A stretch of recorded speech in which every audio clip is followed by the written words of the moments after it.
সোনা বন্ধু তুই আমারে, সোনা বন্ধু তুই আমার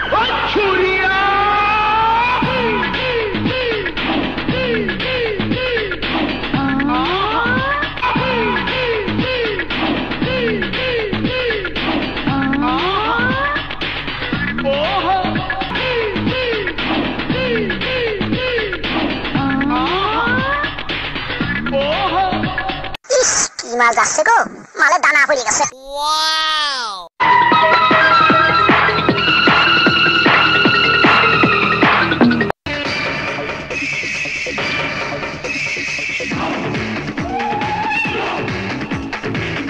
ছেড়ে দে শয়তান, ছেড়ে দে, শয়তান ছেড়ে দে আমাকে।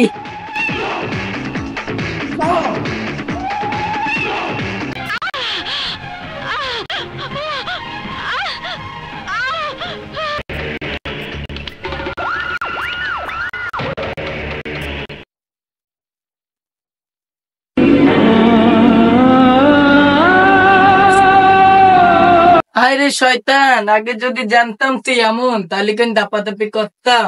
আমি তো এমনি এমনি আইতে চলে আসতাম তোর কাছে। দাঁড়া, আমি চেয়ারম্যান ওইখানে যাচ্ছি, যে তোর নাই বিচার দিচ্ছি, যে আমি তোকেই বিয়ে করব। তোরে খুব ভালো লেগেছে আমার।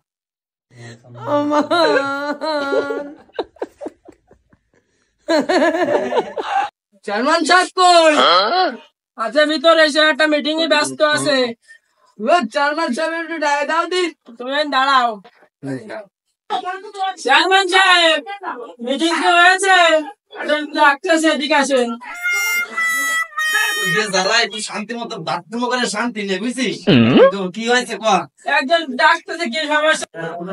চেয়ারম্যান সাহেব, আমাকে তো খেয়ে দিয়েছে, আমার যৌবন সব লুটো ফুটো সবকিছু কেড়ে নিয়েছে। কে করেছে কাজটা? কে করেছে? ওই বাড়ির ওই শিমুল আমার সব কেড়ে নিয়েছে। এই বিকালের দিনে নিয়ে আসবি, আমার বাগান বাড়ি সালিশ হবে। সালিশ একদম কড়া সালিশ করা হবে, তুমি চিন্তা করো না।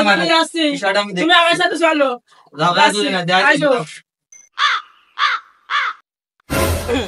কি দেখি হয়েছে কও, খুলে কও সবকিছু। চেয়ারম্যান সাহেব, আবার খুলতে হবে। ও খোলা সে খোলা না, কথা খুলে কও। চেয়ারম্যান সাহেব, আমি স্কুল থেকে আসছিলাম, এই গুন্ডাটা আমাকে ধরে নিয়ে যায়, সে কথা আর বলা যায় না। তাহলে তোমার আর কোয়া লাগবে না, এ সবাই যাও, এ সালিশ ক্যান্সেল। না না চেয়ারম্যান সাহেব, আমি বলছি, চেয়ারম্যান সাহেব, এই শয়তানটা আমাকে ধরে নিয়ে যে খেয়ে দিয়েছে, এখন আমি সমাজে আমি কি ফালে মুখ দেখাবো?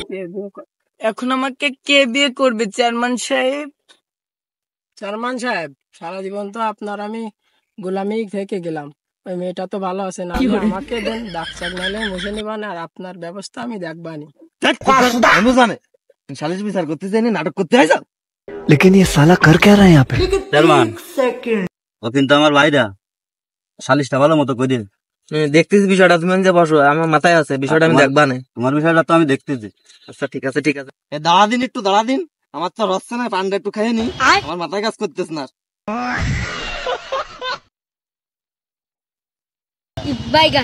হ্যাঁ, কি হয়েছে ক? চেয়ারম্যান সাহেব, ও যা বলতেছে সব মিথ্যে কথা।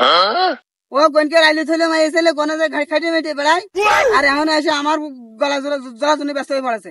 ওর সাথে আমি কিছু করিনি চেয়ারম্যান সাহেব, কিছু করিনি, আমি একবারে নিষ্পাপ। এই এলাকার মানুষজন আছে, সবাইকে শুনে দেখেন, আমার বাইরে বাইরের মাসে। চেয়ারম্যান সাহেব, ওই মাগিরি দিয়েছি আগের দিন সুমনের সাথে ঘরের কোনায়, আসলে তো ভালো না। বিষয়টা আমি দেখতেছি।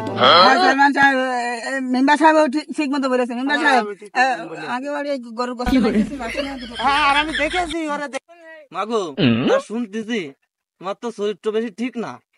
এই যে আমাকে ওয়ার্ডের মেম্বার এও বলতেছে, আমার তো মনে হচ্ছে না যে তোমার চরিত্র বেশি ঠিক। মেম্বার সাহেব আর কি বলবে, মেম্বার সাহেব তো আমার সাথে একটা কাটিয়েছে। মাগি কি লাস্টে আমার নিয়ে যাতে আমার বাড়ি তো বউ রয়েছে। চেয়ারম্যান সাহেব, আগেই বলছিলাম তোমার হয়তো ঝামেলা না করে মালকান আমার দিয়ে দাও, আমি নিয়ে ফুটি যাই। তুই চুপ কর, এর সাথে ভালো লাইন দিবান আমি তোরে। চেয়ারম্যান সাহেব, আমার বাইরে ভাই যদিও যাইয়ে থাকে, তা আমার মনে হয় না ওর বেশি একটা ক্ষয়ক্ষতি হয়। কেন তুমি কথা করছো কেন? আর আমি শুনেছি আমার শালির দ্বারে ওর দোকানপাট খোলার আগে বেচা কেনা শেষ। এ শালা কি আমার বাঁচাতে আইছে নাকি আমার আরো ইজ্জত পাঞ্চার করতে আইছে? আমি তো কিছু বুঝতে পারতেছি না। শোন, তোর একটা কথা কই, তুই কিছু করিস কি না করিস, ওরে 2-3 হাজার টাকা দিয়ে দিস কানে, বিষয়টা তারপর আমি দেখতেছি। শোনো মাগো, আমি তোমার একটা কথা কই, মানি লোকের মান জুতোতে বাড়িলেও যায় না। আর আমি যে সালিশ করলাম, এই সালিশের মতো সালিশ আর হয় না।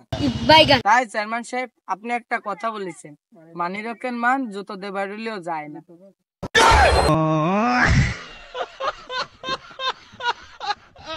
দেখেছো, কলাম না যে মানি লোকের মান জুতোতে বাড়িলেও যায় না, ও সেই কাজটাই করে দিলে। হ্যাঁ, ভালো বুঝলে।